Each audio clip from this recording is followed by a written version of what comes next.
ಚೆನ್ನಾಗಿದೆ ಅಂತ ಭಾವಿಸ್ತಾ ಇದ್ದೀನಿ. ಯಾರ್ಯಾರು ಇನ್ನೂ ನನ್ನ ಚಾನಲ್ನ ಸಬ್ಸ್ಕ್ರೈಬ್ ಮಾಡಿಲ್ಲ, ಪ್ಲೀಸ್ ಸಬ್ಸ್ಕ್ರೈಬ್ ಮಾಡಿ, ಲೈಕ್ ಮಾಡಿ, ಶೇರ್ ಮಾಡಿ, ಕಮೆಂಟ್ ಮಾಡಿ ಅಂತ ಕೇಳ್ಕೊಳ್ತಾ ಇದ್ದೀನಿ. ಪ್ಲೀಸ್ ನನ್ನ ವೀಡಿಯೋಸ್ಗೆ ಎಲ್ಲರೂ ಸಪೋರ್ಟ್ ಮಾಡಿ. ಇವತ್ತೇನಪ್ಪ ಸ್ಪೆಷಲ್ ಅಂತ ಅಂದರೆ ನಮ್ಮ ವೆಡ್ಡಿಂಗ್ ಆ್ಯನಿವರ್ಸರಿ ಇದೆ, 3ನೇ ವರ್ಷದ ವೆಡ್ಡಿಂಗ್ ಆ್ಯನಿವರ್ಸರಿ. ತುಂಬ ಖುಷಿ ಆಗ್ತಾ ಇದೆ, 3ನೇ ವರ್ಷ ಕಂಪ್ಲೀಟ್ ಆಗಿರೋದು. ನಮ್ಮ ಲೈಫಲ್ಲಿ ಜಗಳನೂ ಆಯಿತು, ಖುಷಿನೂ ಇತ್ತು. ತುಂಬ ಚೆನ್ನಾಗಿದೆ ಲೈಫ್ ಅಂತ ಹೇಳ್ತೀನಿ. ಅಷ್ಟೇ, ಬೇರೆ ಏನೂ ಆಗಿಲ್ಲ ನನ್ನ ಲೈಫಲ್ಲಿ. ತುಂಬ ಚೆನ್ನಾಗಿದೆ ಲೈಫು. ಇವತ್ತೇನಪ್ಪ ಅಂತ ಅಂದರೆ ದೇವಸ್ಥಾನಕ್ಕೂ ಕೂಡ ಹೋಗಬೇಕು ಬೇಗ. ನಮ್ಮ ಯಜಮಾನ್ರು ಕೂಡ ಇನ್ನೂ ಬಂದಿಲ್ಲ, ಅವರು ಹೊರಗಡೆ ಹೋಗಿದ್ದಾರೆ. ಅವ್ರು ಬಂದ ತಕ್ಷಣವೇ ದೇವಸ್ಥಾನಕ್ಕೆ ಹೋಗಿ ಬಂದು ಇವತ್ತಿನ ನನ್ನ ವ್ಲಾಗ್ನ ಮತ್ತೆ ಕಂಟಿನ್ಯೂ ಮಾಡ್ಕೊಂಡು ಹೋಗಬೇಕು. ಇವತ್ತು ತಿಂಡಿಗೆ ಪೊಂಗಲ್ ಮಾಡಿದ್ದೆ, ತಿಂದೆ ಆಯಿತು, ಪೂಜೆನೂ ಮಾಡಾಯಿತು, ಕೂತಿದ್ದೀನಿ.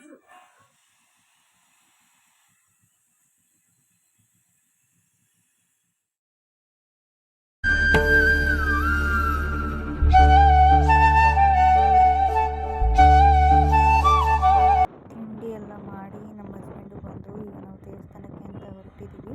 ಇಲ್ಲೇ ನಮ್ಮ ಊರ ಪಕ್ಕದಲ್ಲಿ ಹತ್ರದಲ್ಲೇ ಇದೆ ದೇವರು ಅರಸಿಕಟ್ಟೆ ಅಮ್ಮ ಅಂತ ಈ ದೇವ್ರ ಹೆಸರು. ಸೊ ದೇವಸ್ಥಾನಕ್ಕೂ ಕೂಡ ಬಂದ್ವಿ. ದೇವಸ್ಥಾನದಲ್ಲಂತೂ ಫುಲ್ಲು ರಶ್ ಇತ್ತು. ನಾವು ಬಂದಾಗ ಬೆಳಗ್ಗೆನೇ ಅಲ್ವಾ, ಫುಲ್ಲು ರಶ್ ಅಂತೂ ಇತ್ತು. ಆಮೇಲೆ ಜನ ಎಲ್ಲ ಕಡಿಮೆ ಆದರು. ಅಂದರೆ ಇಲ್ಲಿ ಹರಕೆ ಪೂಜೆ ಎಲ್ಲ ಎನಿ ಟೈಮ್ ನಡೆಯೋದ್ರಿಂದ ತುಂಬ ಜನ ರಶ್ ಆಗಿರ್ತಾರೆ. ದೇವ್ರು ಮಾತ್ರ ತುಂಬ ಪವರ್ಫುಲ್ಲು, ತುಂಬ ಒಳ್ಳೇದು ಮಾಡಿದೆ ನಮಗಂತೂ. ನಾವು ಯಾವಾಗಲೂ ಹೋಗೋದು ಇದೇ ದೇವಸ್ಥಾನಕ್ಕೆ. ತುಂಬ ಒಳ್ಳೇದು ಮಾಡಿದೆ ದೇವರು. ಇದು ಹೆಣ್ಣು ದೇವರು, ಅರಸಿಕಟ್ಟೆ ಅಮ್ಮ ಅಂತ ದೇವ್ರ ಹೆಸರು. ಮತ್ತು ಅಲ್ಲಿಂದ ಬಂದು ನಮ್ಮ ಮನೆಯವರಿಗೆ ಜಾಮೂನ್ ಇಷ್ಟ ಅಂತೇಳಿ ಒಂದು ಸ್ವಲ್ಪ ಜಾಮೂನ್ನ ಮಾಡಿ ಫ್ರಿಜ್ಜಲ್ಲಿಟ್ಟೊಂದು ಸ್ವಲ್ಪ ಹೊತ್ತು. ಆಮೇಲೆ ನನ್ನ ಸೀಮಂತ ಸೀರೆನ ಕೂಡ ಇಸ್ಕೊಬಂದಿದ್ದೆ, ಅದನ್ನು ನೋಡೋಣ ಅಂತ ತೆಗಿತಾ ಇದ್ದೀನಿ. ಈ ಸೀರೆ ಬಂದ್ಬಿಟ್ಟು ನನ್ನ ಹತ್ರ ಈ ಕಲರ್ ಇರಲಿಲ್ಲ, ಗ್ರೀನ್ ಕಲರು. ತುಂಬ ಚೆನ್ನಾಗಿದೆ ಸೀರೆ ಅಂತ ಹೇಳ್ಬಿಟ್ಟು ನಾನೇ ಆರಿಸ್ಕೊಂಡು ತೊಗೊಂಡಿದ್ದು.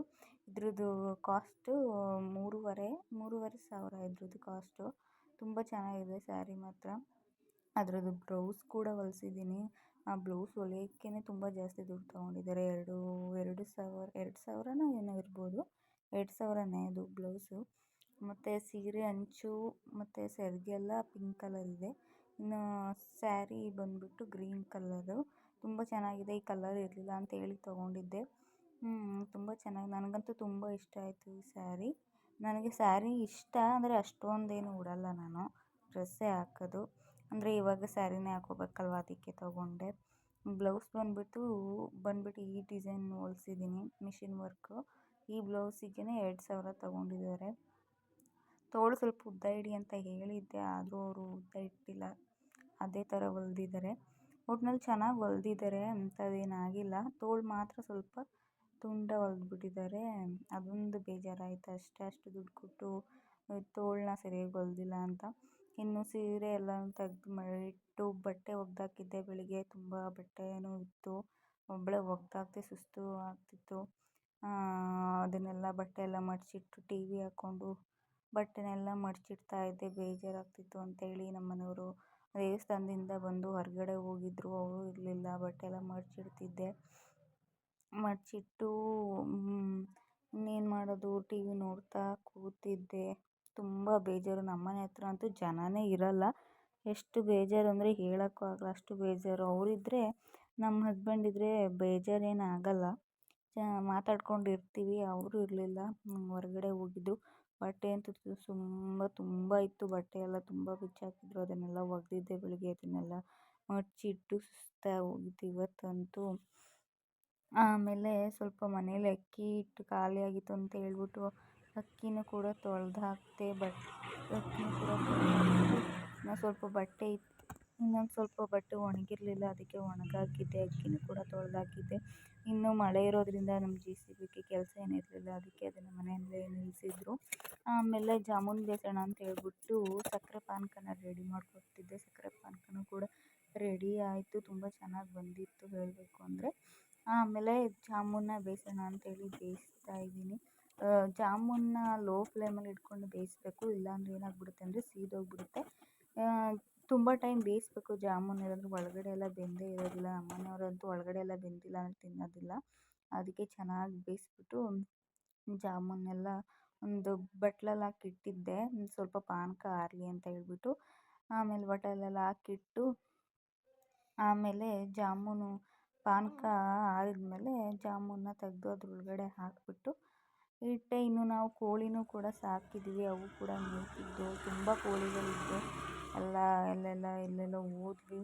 ಆಮೇಲೆ ಬೈಕೆಲ್ಲ ಓಡಾಡ್ತಾವಲ್ಲ, ಅಲ್ಲೆಲ್ಲ ಹೊಡ್ಕೊಂಡು ಹೋದ್ವು.